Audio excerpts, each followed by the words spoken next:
Hey everybody, welcome back. Today we're going to be diving into the MLM business blueprint. If you've been looking for a way to scale and to duplicate a network marketing business, today we're going to talk about the easiest way to get more customers with you and your team, specifically one habit called using and sharing the products. And by the way, if you'd like more information on what the blueprint is, wait until the end. I'll talk about this further as well too. But if that sounds like something interesting to you, subscribe and let's chat about this. So, what's the easiest way to get a customer in network marketing? Is it social media? Is it an ad campaign? Is it door to door? Like, what is it the easiest way? And I think what's important is with a scalable system, you always have to keep in mind what can the average person do. In network marketing, it is a business where you get a mass of people doing a little bit of something. So you have to think to yourself, what can the average person do? And who's average? I'm average. When I got started in network marketing, I was 19 years old. I had no connections. I had no experience. Like, I hated sales. Business, I mean, I didn't even think about doing that. I was so shy I couldn't order food at a restaurant. In fact, if you are someone that's more of a shy person, put a 1 in the comments below. Or if you're someone that's extroverted, put a 2. Just curious. I think a lot of people are kind of like me.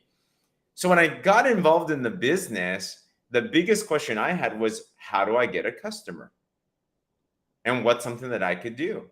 And my mentors very simply told me that in selling your product, the easiest way is to be your own best billboard,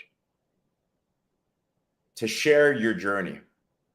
So in using and sharing the products, this is the first habit of any successful network marketing business. Now, this could be a health product, this could be a service, but every day are we our own best billboard. Now, I believe you can sell things even if you don't use them. But I also believe it's easier to sell something if you use it yourself too. We've all done this before, haven't we? Who here has ever watched a good movie or you went to a good restaurant and then you referred it to someone else? Put a 2 in the comments if you've ever done that before. Right? Like, that's how anything goes viral.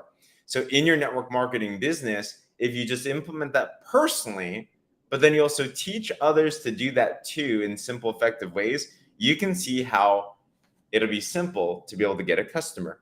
So how do you do this? Number 1, every day, use your products.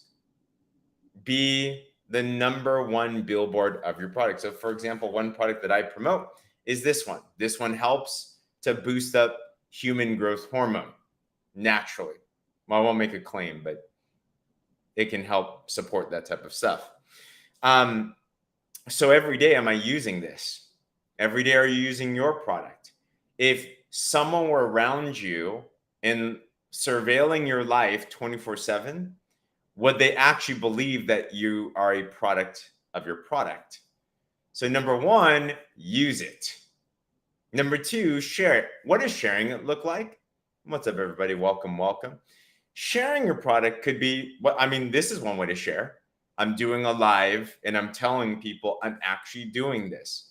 If you think about social media, literally, why don't you mix your product, drink your product, take your product, live your product, and share it on a social media story, Instagram, Facebook, however that is. Literally, it's just showcasing your lifestyle. I think a really good example of how to do this is if you ever follow The Rock, Dwayne Johnson. He is a professional and incorporating his product usage into his daily do. Who here's ever watches it? If you haven't watched his Instagram, watch it. Very entertaining. But you can see he does product placement. He sells a tequila. He sells an energy drink. So he literally does network marketing just on his own platform. And he does it super well. And you see, he's actually using the product. He shows that he drinks his tequila. He shows that he drinks his Zoa energy when he hits the gym. So don't just like flash the product. Don't just like sell your product. You don't want your page to look like a whole sales page. Just simply show how you use it.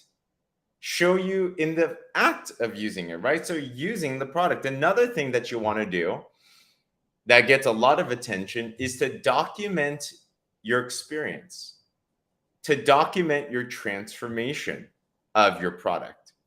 So let's say for me, I'm going back to this as an example. I was documenting my fitness journey with this. So I love lifting weights. And when I was lifting weights, I was using this product daily. And then I was tracking, all right, are my lifts getting better? Is my body fat percentage going down?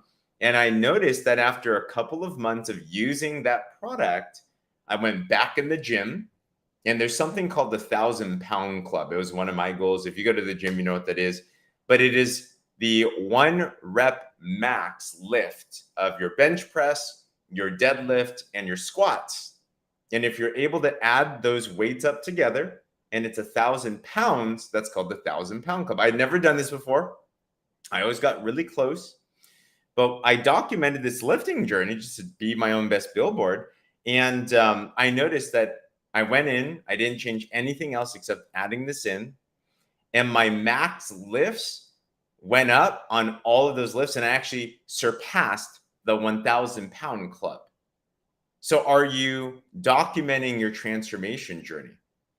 Are you giving regular updates? Sometimes we think that we have to be the final product in order to actually sell something. Actually, here's a note you might want to jot down. It's not the act of being buff, if we're using a gym analogy, being buff, being fit. It's not the act of being the final product that's inspiring. What's really inspiring is the process of going buff. So not being buff, but going buff. It's that person, if we're going to the gym, that you can tell is dead set on transforming their life. They're on the treadmill, they're sweating like crazy, and you know they're not the final product. That's more inspiring. So the fact that you are starting on a journey with their product or service, you're documenting your transformation, that actually gets a lot more people to buy into what you're doing and what you're using because it's a lot more relatable. If any of this resonating so far, put a 1 in the comments below. So I've seen a lot of people, they literally just like one simple thing you could do is with your product, just tell people you're starting on a journey. Let's say it's this. I'm just honest. Hey guys, I hit my 30s and I'm looking for a way to be able to just look and feel better. I found this product and I'm excited to start using it. Just the fact that you make a declaration like that, or maybe it's a weight loss product, or maybe it's a skincare product, or whatever that it is, the fact that you make a declaration on your social media, in person, around wherever that you're at, that actually will capture a lot of people's attention, either to look into what you have now, if they have the same problems, or it'll put you on the radar so that as you continue to document your transformation, then they're going to continue to be interested. Quick story. I was coaching one of our teammates and he was using one of our weight loss products. And this person, every day or so, he gave updates on his journey on his social media. So he started on our weight loss drops. And then after that, he's like, hey guys, I'm doing this. Couple of days in, he's like, hey, I dropped 4 pounds. 5 days in, and like, hey, I dropped 5 pounds. 10 days in, I'm like, wow, I can't believe I dropped 8 pounds. He did this every single day for around 40 days.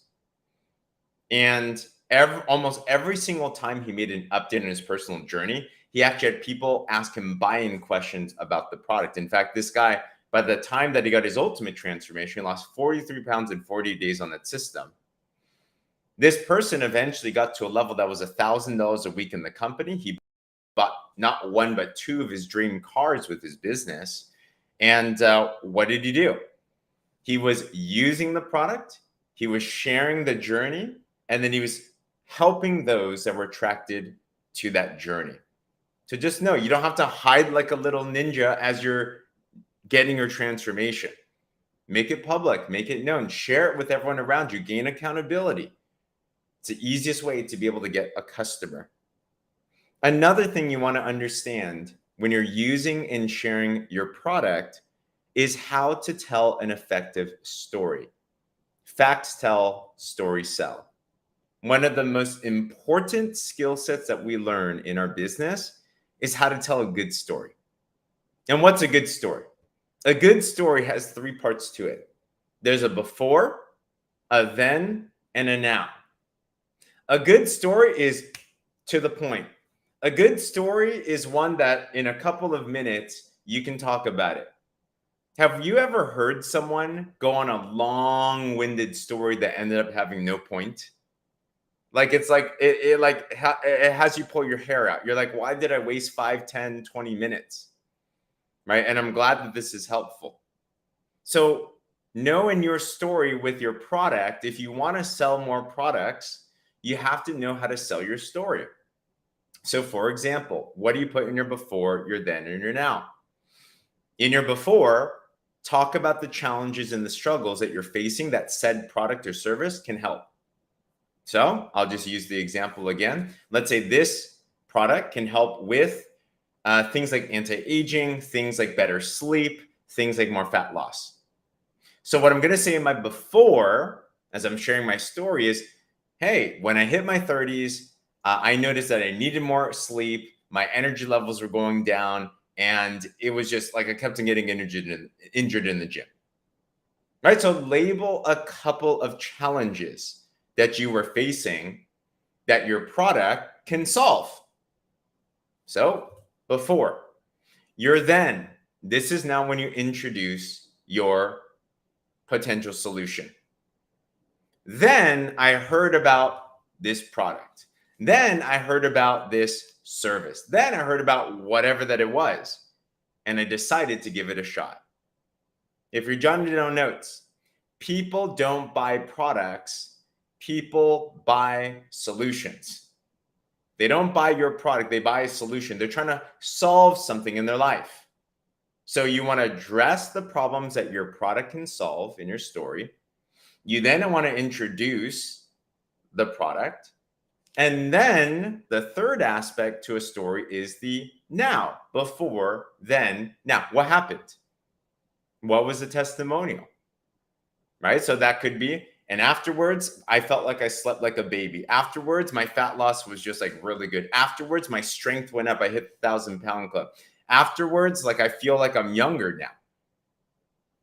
Now, you know what happens when you share that story? The people that resonated with that same challenges that you mentioned in the before, if they see that there's a solution and you can show them the benefit clearly, they're going to be more interested in finding out more about what you have going on.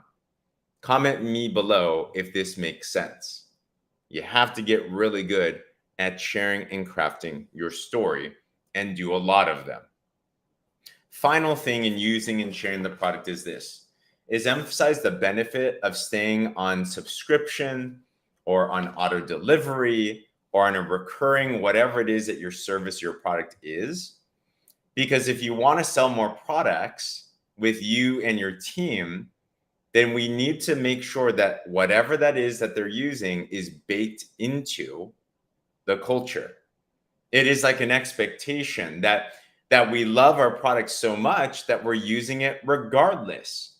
You want a culture, if you want a big team with a lot of product sales, with people being very excited and having residual recurring revenue, then think this way.